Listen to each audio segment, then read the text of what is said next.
Good morning I গেছে একটা মজার না আমার খুশির একটা ব্লগ নিয়ে। সো আজকে থেকে 4 দিন আগে আমি রিলায়েন্স ডিজিটাল থেকে একটা ফ্রিজ ডাবল ডোরের ফ্রিজ আমি অর্ডার করছিলাম।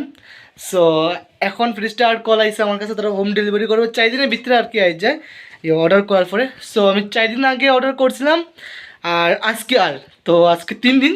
তো আজকে এখন কল আইসে আমার কাছে, জাস্ট আমি রেডি হলাম ডিউটি যাবার লেগে, তো সঙ্গে সঙ্গে তারা কল আইসে।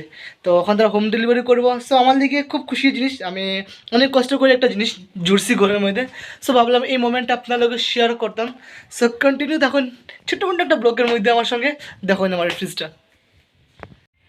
ড্রাইভার দাদাই কিন্তু মুসকি মুসকি হাসি দিয়ে আমার বালার দিকে গালি দেয়, কারণ অনেক মিথ্যা কথা কয়ে আমি গাড়িটা ঢুকাইছি গল্লি ছোট্ট, খুব প্রবলেম হয়ে ওরটার লিগে।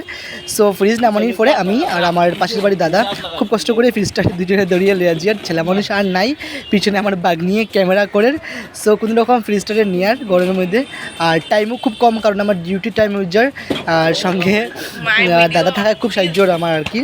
সো বাড়ির উঠানের মধ্যে আনিয়ে ফ্রিজটা কাবার খোলা স্টার্ট করলাম।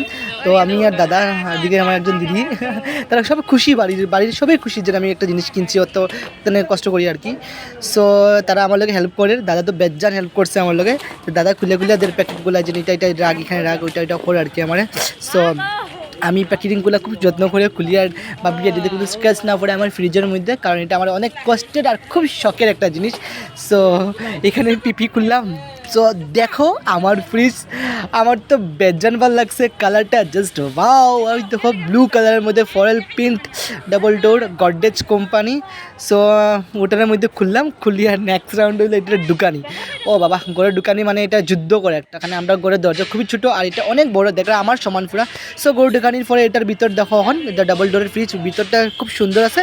আর আমরা সনাতন ধর্মের মধ্যে আমরা যে কোনো জিনিস একটা যখন ঘরের মধ্যে আনি, জিনিসটা আমি লক্ষ্মী ভাবি, আর এটা হলো আমার কষ্টের টাকার কিনা, আমার খুব শখের জিনিস। তো এটার মধ্যে আমার মা লক্ষ্মীর বাস, মানে মা লক্ষ্মী আসুন। সো এটা ভাবি আমি জিনিসটারে আর কি বরণ করলাম ফ্রিজটারে। তো আমরা যে কোনো জিনিস ঘরের মধ্যে কিনলে এরকম আগে আমি বরণ করি। সো আশা করি আমার ফ্রিজটা আপনার সবার ভালো লাগছে।